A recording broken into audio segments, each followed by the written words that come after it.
और भगवान श्री राम जी का जीवन चरित्र, उसके बोलने के लिए हमारे पास शब्द नहीं। कैसा जीवन चरित्र है मेरे प्रभु श्री राम जी का। मर्यादा पुरुषोत्तम है प्रभु। और भागवत में इसीलिए राम कथा लिखी गई। कृष्ण कथा तुम्हें समझ ही नहीं आएगी ऐसे। जब तक हम मर्यादावान नहीं बन जाते ना, तब तक हमें कृष्ण कथा समझ में नहीं आती।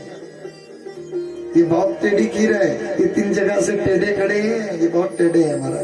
लेकिन भगवान श्री राम जी का पुरुषार्थ और जीवन चरित्र बिल्कुल निर्माल्य है, बहुत निर्माल्य है। और भगवान जी ने श्री राम जी का मंगलाचरण किया और ध्यान किया प्रभु श्री राम जी को, और कथा सुनाने लगे। नीलांबुज श्यामल कोमलांगम सीता समारोपित वामभागम पाणौ महासायक चारु चापम नमामि रामं रघुवंशनाथम। दक्षिणे लक्ष्मणौ यस्य वामे च जनकात्मज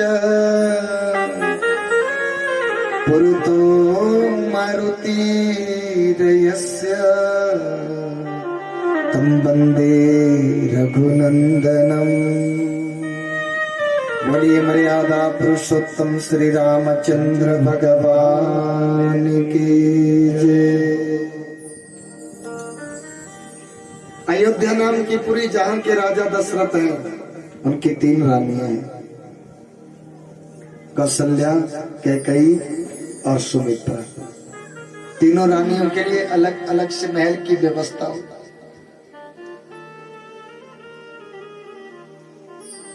पंडित जी के यहाँ पे महाराज पंडित जी को, गुरु जी को बुलाया गया। कोई पुत्र पुत्री नहीं घर में।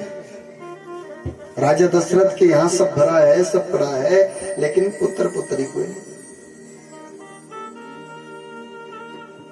संतान नहीं है। पुत्रेष्ठ यज्ञ करवाया गया। गुरु वशिष्ठ जी को बुलाया गया, पुत्रेष्ठ यज्ञ करवाया।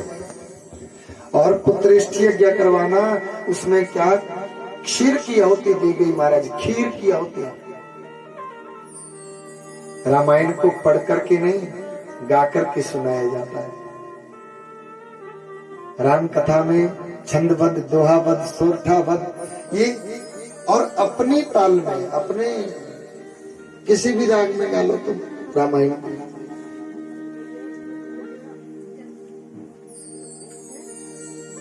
पुत्रेष्ठ यज्ञ करवाया गया। गुरु वशिष्ठ जी को बुलाया गया। गुरु वशिष्ठ जी आए, खीर की आहुतियां दी गई, आधी खीर बचा दी गई उसमें से। एक बात ध्यान देना, रामायण में लिखा गया है कि जिस घर में भगवान श्री राम जी की 2 चौपाइयों का गान भी अगर नित्य प्रति होता है, जिस घर में, उस घर में कदापि प्रेत बाधा, ओपरी सोपरी नहीं आती कदापि। ये मैं नहीं कह रहा, शास्त्र कह रहा।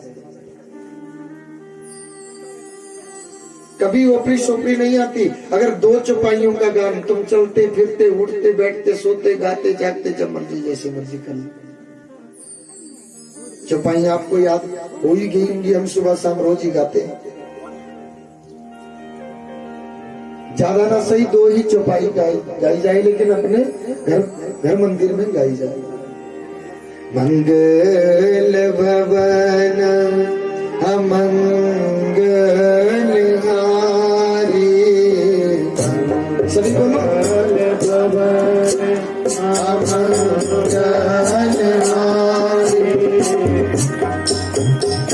पंडित जी कोई नहीं, सब इंस्ट्रूमेंट बंद कर दो। हमारे साथ यही गाएंगे बस। मंगल भवन अमंगल हारी,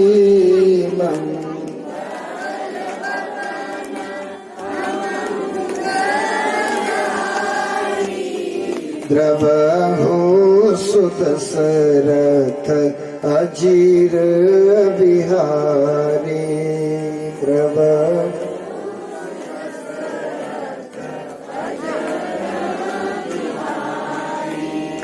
जय जय जय हनुमान गोसाई, जय जय हनुमान कृपा करहु गुरुदेव की नाई, कृपा करहु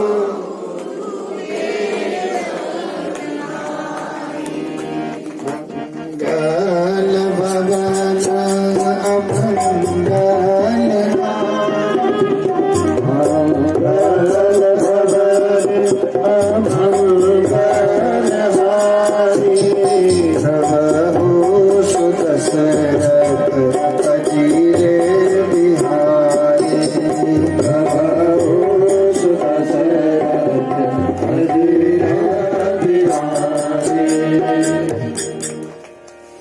जो यज्ञ किया गया उस यज्ञ में खीर की आहुतियां दी गई, आधी खीर बचा दी गई, तीनों रानियों को दे दी गई, ज्यादा हिस्सा माता कौशल्या को दिया गया।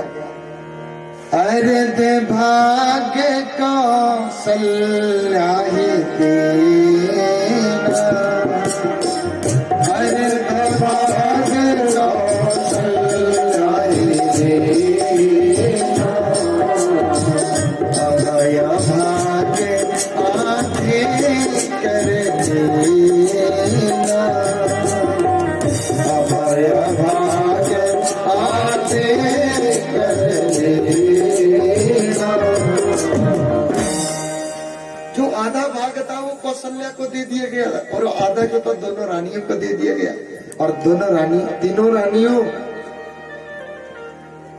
तीनों रानियों के घर भगवान पधारे हैं महाराज। आज 4 पुत्र, माता कौशल्या के राम, कैकेयी के भरत, सुमित्रा के लक्ष्मण और ये शत्रुघ्न पुत्र हुए। आज 4 वेद आ गए, भगवान जी मानो 4 वेद बन करके आए। बहुत उत्सव मनाया गया।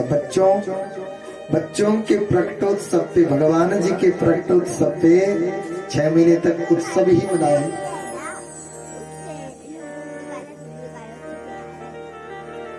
भगवान जी को बधाइयां बांटने के लिए सारे अवधपुर वासी आ गए। अरे लाला भाइयों, और तीनों रानियों के लिए अलग अलग से महल बने हैं और सभी महलों में जा रहे हैं लोग बधाई लेकर के। बहुत भीड़ हो रही है। जन्म लियो मेरे रघुराई, अवधपुरी में बहार आई। राम मेरे मने का मोती है, इन नयन की ज्योति है, इनकी छवि मेरे मन भाई, अवधपुरी में बहार आई। भगवान जी का प्रकटोत्सव मनाया गया। बहुत खुशी, अपार खुशी है। नाल छेदन संस्कार स्वस्ति वाचन पूर्वकम। भगवान जी घुटनों के बल चलने के लिए बड़े हुए। ये कथा हमें ऐसे ही करना पड़ेगी ना, क्योंकि भगवान श्री कृष्ण के आने की बारी भी है। राम जी तो आ गए, लेकिन श्री कृष्ण और भगवान जी का जन्म प्रकटोत्सव मध्या दिवस अति शीत मध्या दिवस अति शीत पावन अखिल लोक विश्वास, पावन लोक अखिल भगवान जी का प्राकट्य पिछले तो दिन हुआ है। चैत महीना शुक्ल पक्ष नवमी तिथि मध्या दिवस, भगवान ठीक दोपहर के 12 बजे भगवान जी का प्राकट्य। बोले सियावर रामचंद्र भगवान की। बड़े हुए चलने की तैयारी करने लगे भगवान। उतने में विश्वामित्र जी का पदार्पण हुआ अयोध्या। अयोध्या में आए विश्वामित्र जी और राजा दशरथ से आज कुछ कामना कर दी। लखन समेत देहु रघुनाथा, हे राजन मेरे को लखन, राम और लखन को मुझे सौंप दो। राजा दशरथ कहने लगे, बोला महाराज क्या मांग लिया आपने? अरे राम में मेरे प्राण बसते, हम राम को नहीं दे पाएंगे। लो गुरुजी आप भी क्या याद करेंगे, आपने जीवन में हमारे से कुछ मांग रखी है, ले जाओ दोनों पुत्रों को। आज से हम समझेंगे कि आप ही इनके माता पिता हैं, ले जाओ दोनों को। और दोनों पुत्रों को सौंप दिया महाराज। किस लिए? अरे विश्वामित्र जी के यज्ञ की रक्षा करने के लिए। वो बार बार यज्ञ करते थे और निशाचर आते थे और उनके यज्ञ को विध्वंस करके चले जाते थे। इनको सौंप दो मुझे, और भेज दिया। और मेरे भगवान चल पड़े, भगवान श्री राम लखन और विश्वामित्र मिथिलापुरी की तरफ चल पड़े। बड़े युवराज हो गए मेरे भगवान। जब चले तो चलते चलते एक बिल्कुल सुना आश्रम भगवान जी को दिखा, बिल्कुल सुना आश्रम। गुरु जी से पूछा, विश्वामित्र जी से पूछा, बोला महाराज ये सुना आश्रम किसका है प्रभु? ये गौतम ऋषि की तपोस्थली है। और ये जो इसके पीछे एक नारी की मूर्त है, और वो नारी की मूर्त जो पत्थर बन चुकी है, ये किसकी मूर्त है भगवान? ये गौतम नारी अहिल्या की मूर्त है। ये ऋषि के साप, बस ऋषि के साप से इसको ये प्रस्तर शिला में तब्दील हो गई है, ये पत्थर बन चुकी है। आपके चरणों की अगर भगवान इनको धूलि अभिषिक्त की जाए तो ये पावन बन जाए। भगवान जी ने ताड़का का उद्धार किया और गौतम नारी अहिल्या का भी उद्धार किया। ताड़का को मार के उद्धार किया और गौतम नारी अहिल्या के मस्तिष्क से अपने चरणों की धूलि को अभिषिक्त करके उसका उद्धार कर दिया। मेरे भगवान गए, विश्वामित्र जी कहते हैं प्रभु आपके चरणों की धूलि के लिए ये देख रही है, आपकी राह देख रही है भगवान, करवा दो इसको। गौतम नारी श्राप बस उपलधेहु धरधे, चरण कमल रज चाहती, कृपा करो रघुवीर। हे रघुनंदन आप कृपा कर दीजिए। और कृपा हुई और वो गौतम की नारी अहिल्या में चेतना आ गई और वो भगवान जी के सामने नृत्य करने लगी और भगवान जी को कहने लगी, बोला प्रभु मेरा आतिथ्य लो, जब समय आएगा हम आपका आतिथ्य भी लेंगे, लेकिन अभी समय नहीं।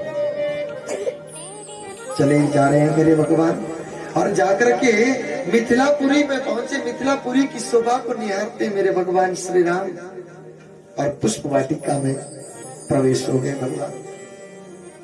जब पुष्प वाटिका में चले गए तो एक माली से पूछ रहे जीवन चरित्र के बारे में। देखो भगवान जी के एक माली से आज्ञा ले रहे हैं कि बोला प्रभु हम अंदर आ सकते हैं?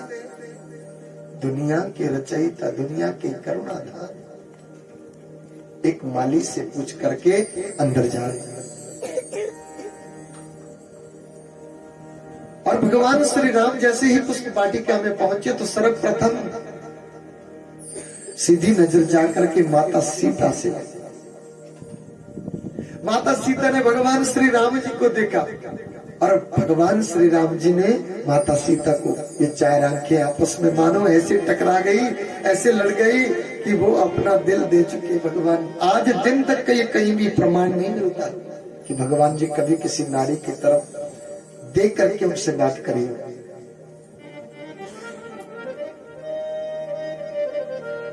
एक दूसरे की तरफ देखे जा रहे। राम को देख कर श्री जनक नंदनी बाग में जा खड़ी की खड़ी रह गई।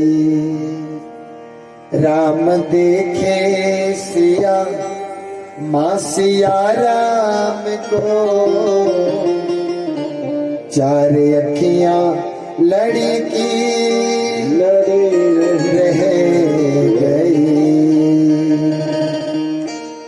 राम देखे सिया माँ सिया राम को, और चार अखियां लड़ी की लड़ी रह गई। अरे सहेलियां कहती, बोला ये कौन है? बोला ये तो युवराज है, दशरथ नंदन युवराज है, ये अयोध्यापुरी अवधपुरी से आए हैं। अरे बारी जावा, ऐसा लग रहा है कि ये हमारी सीता के लिए ही बने। और माता सीता के लिए सहेलियां कह रही हैं कि तुम इन्हीं के लिए बनी हो देवी। और वहां पे था धनुष यज्ञ लगा हुआ, जो भगवान शंकर ने जो धनुष दिया वो यज्ञ लगा हुआ है। और ये शर्त ये है कि जो कोई इस धनुष को एक हाथ से उठाएगा और तोड़ देगा वही सीता का पति माना जाएगा। और ये जनक जी ने ये स्वयंवर रचाया है महाराज। जानकी माता वैदेही माता सीता के पिताजी ने।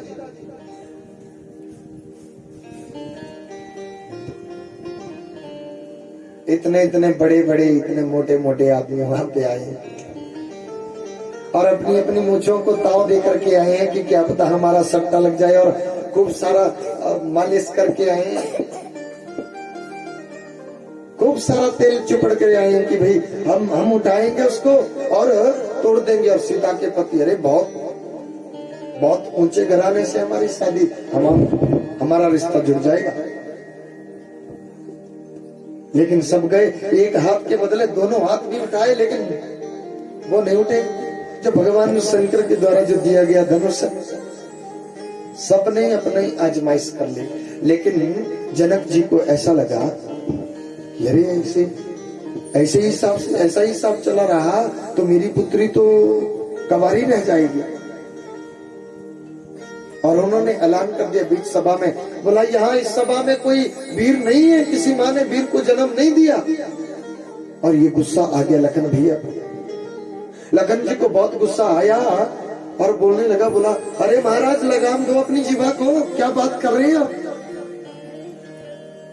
जैसे धनुष आपने रखी है ना, ऐसे तो धनुष हमने ना जाने बचपने में कितने तोड़े हैं, और तुम अब की बात कर रहे हैं। और भगवान श्री राम जी के साथ बैठे और श्री राम जी लखन भैया को कह रहे, बोला लखन जी भैया, बोला कुछ ज्यादा नहीं बोल रहा है तू?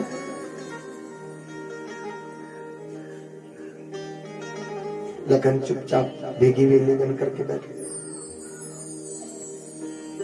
सबने आजमाइश कर ली, कोई किसी से। अरे लखन भैया ने देखा, वो सबको बोला, बोले उनको लगाओ, सब बोले। भगवान श्री राम जी को लखन भैया उनके चरणों में गिर गए, बोला भैया जाओ जाओ जाओ। भगवान श्री राम गए, कमनी अकिल एक ही हाथ से बाम से ही उसको उठाया और तोड़ दिया। और सबने तालियां बजा दी, बोला रही है तो बहुत अच्छी बात है। अरे सीता को क्या स्वामी मिल गया? अरे ये तो इतना बड़ा मोटा भी नहीं है, जो मोटे हो अपनी तरफ देखने लगे, बोला हमारे से उठाई नहीं हो रही।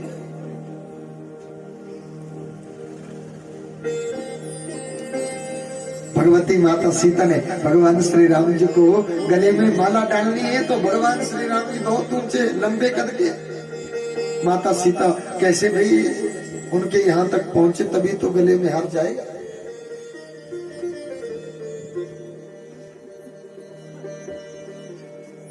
बार बार करे लेकिन नहीं, वो हार तो लखन भैया की तरफ इशारा किया, बोला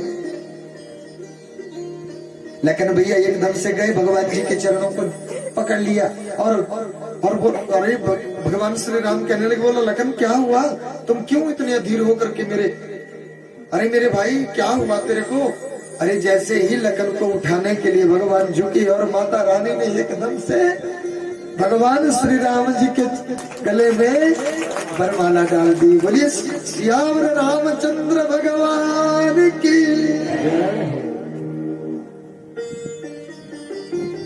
और बात ध्यान में रखो कि चारों भाइयों की शादी हो गई। लखन आए थे ना, तो लखन ने भी ताक लगा करके रखी थी। उन्हीं की भगिनी है, उन्हीं की बहन है। भगवान श्री राम जी का माता सीता से विवाह हुआ और लखन भैया का उर्मिला से, भरत का मांडवी से और शत्रुघ्न का श्रुत कीर्ति से विवाह हुआ। ध्यान देना, ये इनकी पत्नियां हैं और चारों भाइयों का विवाह हुआ। बड़ी धूमधाम से विवाह मनाया गया। सब कुछ अच्छा चल रहा था घराने में। राम घरे दशरथ के जन्मे, घराना हो तो ऐसा हो। भगवान जी के वास घराने में बात ही ऐसी है महाराज। तीनों रानियों के लिए अलग अलग से महल बने हैं और बहुत अच्छे से सारा परिवार बहुत निर्मल से रहता है। सब कुछ अच्छा चल रहा था। एक दिन सुबह की वेला पे नहा धो करके आए राजा दशरथ जी। मैं स्वेटर पहना भूल गया और मैं ठंडा हो गया। इस तरफ से यहां तक लगाओ इसको। राजा दशरथ जी, कोई चक्कर नहीं, यहाँ पर मैं बीमार पड़ जाऊंगा।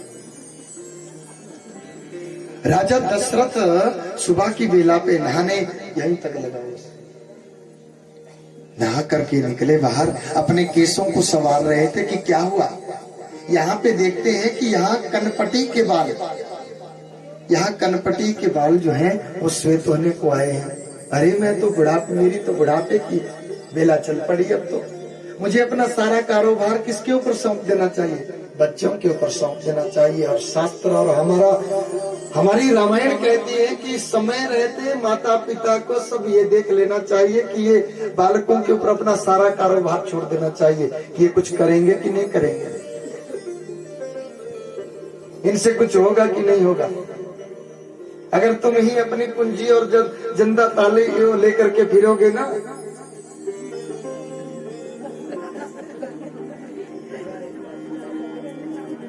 पानी जी पुरवांदू ने, अरे अम्मा तो तू तो जाएगी, एक दिन तो तू जाएगी, वो उसके हवाले होगा ही होगा। और वो ऐसा देखेगी कि कब जैसे वो जाए, ये ताला कब जैसे खुले। अगर आप उसको मालकिन बनाएंगे तो वो चाहेगी कि मैं मालकिन हूँ और वो ज्यादा सेवा करेगी। ये पक्की बात। रामायण में लिखा है ऐसा कि समय रहते ही माता पिता को सारा कारोबार अपने बालकों को सौंप देना चाहिए। और जब तक आप बिल्कुल होशोवास में हैं तब तक सौंप करके तो देखो, तभी तो आप समझा पाएंगे ना कुछ कि बेटा आपने ये गलत किया, बेटा आपने ये गलत किया, तभी तो समझेंगे वो। आपके जाने के बाद तो समझाने वाला भी कोई नहीं होगा। सोचा कि भाई सारा कारोबार सौंप दो। और राम जी को गुरु वशिष्ठ जी को बुलाया गया और राम जी को गुरु वशिष्ठ जी ने देखा, उनके भाला अक्षर वाच्य मास उनके माथे की रेखा को पढ़ लिया। अरे इनकी तो मृत्यु 7वें दिन होने जा रही है, इनकी तो आयु ही केवल 7 दिन की शेष बची हुई है राजा दशरथ की। काल करे सो आज करे सो अब, पल में प्रलय होएगी बहुरी करेगा कब। अरे महाराज कल का मुहूर्त निकल रहा है, अगले कल का। बोला गुरु जी बच्चे नजरम दिहाड़ा लाया करना, भाई नाव नसरा में रखी करने हुई, ये राज तिलक हो जा रहा। बोला हाँ मुझे मालूम है कि जन्मदिन नहीं, ये राज तिलक हो जा रहा है, लेकिन भाई इससे अच्छा मुहूर्त और कोई नहीं है। गुरु वशिष्ठ जी ने बोला यही मुहूर्त बहुत अच्छा है। उनको मालूम था कि ये तो मृत्यु हो जाएगी भैया, फिर कौन। अरे इनको भी तो खुशी होनी चाहिए कि मेरा बेटा राजा बन रहा है। और अगले कल का मुहूर्त। और देवताओं को ये बात अच्छी नहीं लगी। इमरजेंसी मीटिंग हो गई देवताओं में, कि राम तो राजा बनने जा रहे हैं, रोको। माता सरस्वती को बुलाया और माता सरस्वती को कहा कि देवी जाओ तुम कुछ ऐसा करो कि राम राजा नहीं बनने चाहिए। माता सरस्वती आई। मंथरा की बुद्धि, मंथरा कौन है? वहां की दासी है। वहां की दासी है और मंत्रा की बुद्धि को फेरा। मंत्रा ने एकदम से माता कैकेयी की बुद्धि को फेर दिया। माता कैकेयी के पास आई, माता कैकेयी को बोला, अर्धरात्रि की बेला, बोला बहना सुनो, रातों रात पूरी अयोध्या को दुल्हन की तरह सजा दिया, बहुत तैयारी हुई भगवान जी के राज तिलक की। बोला बहना मेरी बात सुन। बोला तूने एक समाचार सुना? बोला क्या? बोला अरे राम राजा बन रहा है, राम राजा बन रहा है, अरे हमारा राम राजा बन रहा है। बोला हाँ, और रामायण में लिखा गया है कि जितना प्रेम माता कैकेयी भगवान श्री राम जी से करती, उतना प्रेम कोई करने से रहा नहीं कर पाएगा। रामायण के मुख्य जो प्रसंग है वो माता कैकेयी का है कि भगवान जिसे कितना प्रेम करती है। अरे हमारा राम राजा बन रहे हैं, वो उनकी खुशी का कोई ठिकाना नहीं। बोले इतनी खुश नहीं हो? मंत्रा ने बोला सुन मेरी बात, पहले पूरी बात सुन। बोला बोलो। बोला राम तो राजा बन जाएगा, राजमाता बनेगी कौशल्या, तू क्या बनेगी? अरे मैं भी माँ हूं उसकी, मैं भी राजमाता बन। बोला बस चुप कर, तू कैसी माँ हो गई? तेरा पुत्र तो भरत है, भरत अगर राजा बनता है तू राजमाता बनेगी, तब तू राजमाता बनेगी। और राम अगर राजा बने, राजमाता बनेगी माता कौशल्या, और भरत बनेगा दास, और दास की माँ दासी। और तेरा नंबर भी ऐसे झाड़ू पोछा, मेरी हालत मेरी तरफ देख ले, मेरी हालत पोछा लगाते लगाते कुब्जा कुबड़ी हो गई हूं मैं, और यही तेरी हालत, मेरी जगह तू लेने वाली है। और होते होते होते होते माता कैकेयी की बुद्धि को फेर दिया। माता कैकेयी शोक भवन में गिर गई।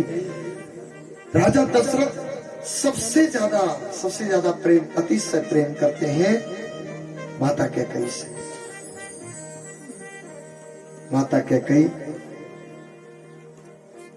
शोक भवन में गिर गई। वो पूछ रहे कि मैं रानी को बताऊंगा कि हमारा राम राजा बनने जा रहा है, मैं बताऊंगा। अरे राम कैसे राजा बने? माता कैकेयी वो आए और उनसे वचनबद्ध होकर के कुछ मांगने लगे। माता कैकेयी ने बोला देवी ये क्या कर दिया है तुमने, क्या हालत बना करके रखी है? बोला स्वामी आज हम आपसे कुछ मांगना चाहते हैं। तो मांग लो ना, क्या मांगना चाहते, मांगो। बोला आपको याद होगी जब हमारी शादी हुई थी तो आपने मुझे कहा था कि देवी तुम मांग लो, जो कुछ मांगना चाहती हो तुम हमारे से मांग लो, और हमने मना किया था ना आपसे, हाँ, कि जब जरूरत पड़ेगी तब मांग लेंगे। बोला तो हम आज आपसे मांगे। बोला मांगो, क्या मांगना चाहती है? और सुन हमारा राम राजा बनने जा रहा है। बोला हाँ पता है। बोला हम मांगे कुछ आपसे। बोला हम मांगो। बोला तो ऐसे नहीं मांगेगी, आप पहले हमें त्रिवाचा सत्य दो वचनबद्ध करो हमें कि हम जो मांगेंगे सो आप हमें दे देंगे।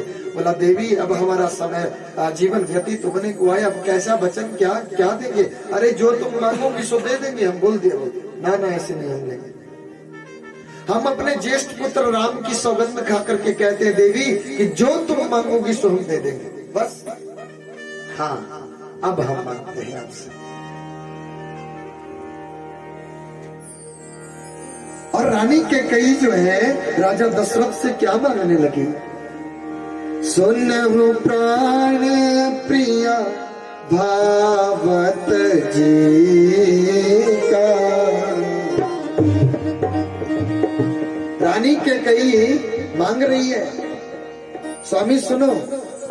सुनहु प्राण प्रिया भावत जी का, सुनहु प्राण प्रिया भावत जी का। देहो एक भर कहीं पीता, देहो एक भर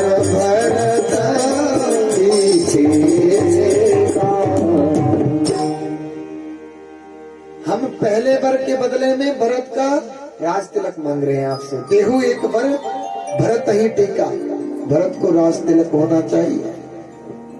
राजा दशरथ हंसते हैं, बोला रानी अरे क्या हुआ, वो भी मेरा पुत्र है, वो भी मेरा पुत्र है, वो बन जाएगा राजा तो भी हमें कोई आपत्ति नहीं है। हाँ हाँ भरत को राजा बना देंगे, बोल दिया। सुनो स्वामी, हम दूसरे में क्या मानते हैं? तापस पेश विशेष उदासी, तापस पेश विशेष उदासी, 14 बरस बनवासी, 14 बरस राम बनवासी। तापस वेश विशेषी उदासी, तपस्वियों की वेशभूषा में विशेषी उदासी और चेहरे पे उदासीन चेहरे को लेकर के 14 बरस राम बनवासी। अरे हम 14 वर्ष के लिए राम को वनवास मांग रहे हैं आपसे। राजा दशरथ हंस के मुस्कुरा करके बोला देवी हद होती है, मजाक। स्वामी हम मजाक नहीं कर रहे, क्या बात कर रहे हो? हम मजाक नहीं कर रहे, हम नहीं भेजेंगे। अरे राम को नहीं भेज पाएंगे हम। देवी क्या बात कर रही हो तुम? भरत का राज तिलक कर देंगे, मान ली बात, सब हमारे ही पुत्र हैं, हम भरत का राज तिलक कर देंगे। लेकिन राम ने क्या बिगाड़ा है तेरा? तू राम को क्यों भेजना चाहती है रे? क्यों भेजना चाहती है? महाराज कुछ नहीं बिगाड़ा है हमारा, लेकिन हमने आपसे वचन मांगा। देवी तू अपने आप अपने हाथों से अपने सिंदूर को मिटा रही हो। मैं राम के बिना जीवित नहीं रह पाऊंगा। हमारी बात को सुन रही हो तुम? मैं राम के बिना जीवित नहीं रह पाऊंगा, मैं मर जाऊंगा देवी। मैं राम को नहीं भेजूंगा। महाराज रघुकुल की रीत है कि जो वचन दे दिया है वचन वही रहेगा। जान भले ही चले जाएगी लेकिन वचन नहीं जाएगा। रघुकुल रीत सदा चली आए, रघुकुल रीत सदा चली आए। प्राणे जाए बरो बचन प्राणे जाए बरो बचन।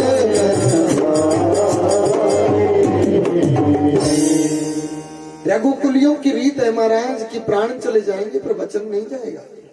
और आप क्या कह रहे हैं? बोला देवी, बोला तुम्हें जो करना है सो करो, और देवी वहां से चलेगी।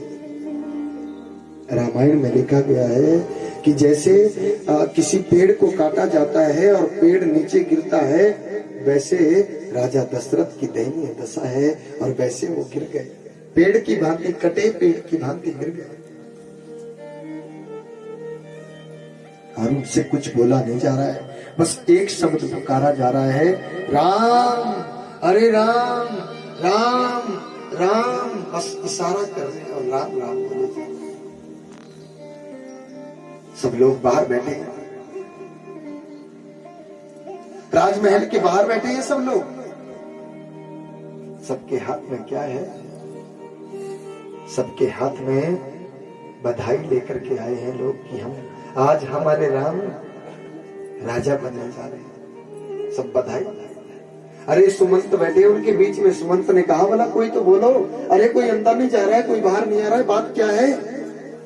सुमंत गए जो राजमहल में सुख भवन की तरफ, तो वहां देखा तो वहां तो बहुत दयनीय दशा है राजा दशरथ की। वो गिरे और बस केवल राम राम राम राम राम यही यही यही नाम पुकारे जा रहे हैं। अरे महाराज आपको क्या हुआ? राम राम इशारा लगाने कि राम को ले आओ। सुमंत दौड़े दौड़े गए, सुमंत दौड़े दौड़े गए और भगवान श्री राम जी को कानों में कहे, माता कौशल्या के महल में रहते मेरे प्रभु। और माता कौशल्या बच्चों को बोल रही, बोला बेटा जल्दी से तैयार हो जाओ, गुरु जी आते ही होंगे, पूजा की तैयारी कर। और भगवान श्री राम जो दौड़े दौड़े चले आए उनके साथ और नंगे पांव आए। लोगों ने कहा, बोला अरे जो राजा बनने जा रहा है राम, तो नंगे पांव ऐसी क्या कौन सी आपत्ति आई है? और सीधे गए। जब पिता से मिले तो पिता की बहुत दयनीय दशा है, बहुत दयनीय। पिता को अपनी गोदी में, उनके सर को अपनी गोदी में धरा, बोला पिताश्री आप ये क्या किए जा रहे हो? इतने अधीर तुम हो गए? बोले नहीं जा रहा है, बस उनके सामने एक इशारा कर रहे हैं, राम राम राम, कि राम तुम ना जाना। यहाँ पे देवी ने मांग लिया हमारे से, लेकिन तुम मत जाना। हुआ क्या है? कुछ तो बोलो। भगवान श्री राम कह रहे हैं कि कुछ तो, कोई तो कुछ बोलो। हुआ क्या है पिताश्री को? मछली रानी कैकेयी एकदम से दौड़ी आई और दौड़ी के और उनसे कहने लगी, भगवान श्री राम जी से कहने लगी, बोला बेटा कुछ नहीं हुआ पिताश्री को कुछ नहीं हुआ। हमने भरत के लिए राज तिलक मांगा और तुम्हारे लिए मैंने वन का राज्य मांगा है। 14 वर्ष के लिए तुम्हारे लिए वन का राज्य मांगा है। भगवान श्री राम मुस्कुराए, बोला ये तो अच्छी बात है। बोला पिताजी हम भाइयों का बोला जन्म, नाल छेदन, संस्कार, विवाह संस्कार, पले बड़े हम एक साथ, तो बोला राजा मुझे ही अकेले में क्यों बनाया जा रहा है? भगवान श्री राम जी का हृदय। और वो कह रहे हैं कि बोला भैया बन रहा है, भरत बन रहा है अगर राजा, तो हमें कोई आपत्ति नहीं। और हम यूं जाएंगे पिताश्री और यूं आएंगे, 14 वर्ष यूं तो व्यतीत हो जाएंगे। लेकिन उनको देख करके ढाढ़स बंधवा रहे हैं अपने पिताश्री को, लेकिन ऐसे इशारे में मना कर रहे हैं कि राम राम नहीं जाने। अरे मैं मर जाऊंगा तेरे बिना, मैं मर जाऊंगा। पिताजी को ढाढ़स बंधवा करके वहां से आ गए भगवान श्री राम माता कौशल्या के महल में। माता कौशल्या के महल में जब मेरे प्रभु पहुंचे तो माता कौशल्या भगवती माता सीता को कह रही है, बोला बेटा अरे जल्दी कर ले, सारी के सारी ज्वेलरी माता ने पहन करके रखी है, सारे गहने पहन लिए, बोला जल्दी तैयारी कर लो अपनी, गुरुजी आते ही होंगे, तुम्हें पूजा में बैठना है, तुम्हें और राम को पूजा में बैठना है बेटा, जल्दी कर लो। भगवान श्री राम बाहर आकर के खड़े हुए, मां के हृदय को देखा कि अरे मां तो चाहती है कि मैं राजा बनूं और मैं राजा बनने जा रहा हूं, इसकी अपार खुशी है, लेकिन विधाता को जो मंजूर है वही होने वाला है। पल ही पल में क्या हो जाए पता नहीं तकदीर का, विधि का लेखा मिट नहीं सकता, अजब खेल रघुवीर का। विधाता ने जो लिख करके डाला है महाराज, जो लिखा हुआ है वो तो होना ही। भगवान श्री राम, भगवान जी की आंखें भर आई कि मां का हृदय तो देखो, मां का हृदय देखो। मां पुत्र वधू को बोल रही है कि बेटा जल्दी से तैयार हो जा, गुरु जी आते होंगे, लेकिन माता हमें तो वन का राज्य संभालना है, हमें वन का राज्य संभालना। भगवान श्री राम प्रविष्ट हुए और अंदर जाकर के मां से कहे, बोला मां, मछली मां ने हमारे लिए वन का राज्य मांगा है, हम वन में जाएंगे। खुशी दिल से बोले मां के सामने, कैसे वन का राज्य? हमें 14 वर्ष के लिए वनवास भेजा है मां। माता ने मछली मारी, माता कौशल्या के पांव तले से मानो जमीन खिसक गई। अरे क्या बिगाड़ा था मैंने उसका? क्यों मांग लिया मेरे पुत्र के लिए वनवास?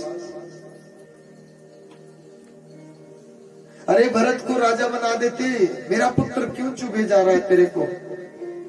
अरे बहुत कुछ बोला भरत। दशरथ जी ने कैकेयी को मनाया, बोला देवी अगर तुम्हें राम को नहीं देखना है ना तो हम राम जी को, अरे हम राम को गुरुकुल में छोड़ करके आते हैं, वाल्मीकि के गुरुकुल में।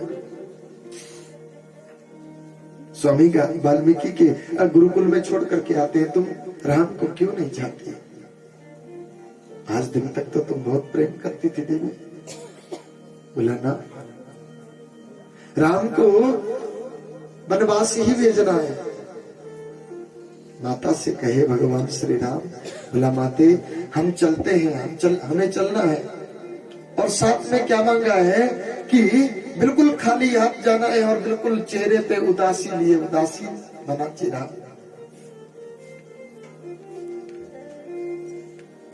भगवान श्री राम चलने की तैयारी किए। माता सीता बहुत बड़े घराने से, माई के कुल में बहुत बड़े घराने से माता सीता।